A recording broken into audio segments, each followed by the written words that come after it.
I had prayed to receive the gift of tongues, and I felt like God gave it to me.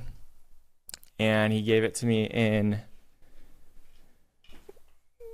what started out as 2 words, and then it was 4 words, and then it was 6 words. And around this time, I had heard a different podcast with this guy, Will Hart, and he was interviewing a guy in Tennessee who had just been a lukewarm Christian his whole life and had all of a sudden radically been touched by the Holy Spirit and started praying in tongues.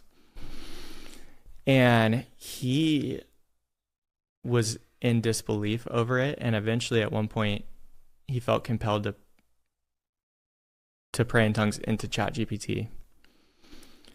But he is talking to ChatGPT, and it's basically ChatGPT responds that he had spoken in perfect Hebrew, several sentences, and he didn't know Hebrew.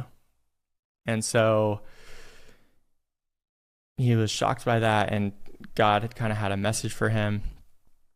And this is where I don't really think we should be necessarily doing this all the time, but I was like, well, I wonder if anything's going to happen. So I put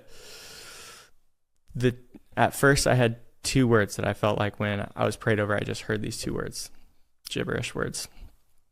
And I was like, in AI, what is this in Hebrew? And I was like, this isn't anything in Hebrew. I was like, okay, well, it was worth a try. And then we were on vacation in Hawaii, and this was in May, so a month ago. And we were at a luau, and they're talking about Polynesian culture. And at one point, I heard one of the words that I had written down that I had heard from God. So I was like, well, what is this in Hawaiian? And it was like, well, this is... So also, after that first time, I had prayed about it, and felt like there was a couple other words strung along to it. So then I heard one of them in Hawaiian, so I put it in. I'm like, what is this sentence in in Polynesian, any language in Polynesian? It basically responded and was like, the first 2 words are Swahili, the second 2 words are Hawaiian, and the last 2 words are Greek.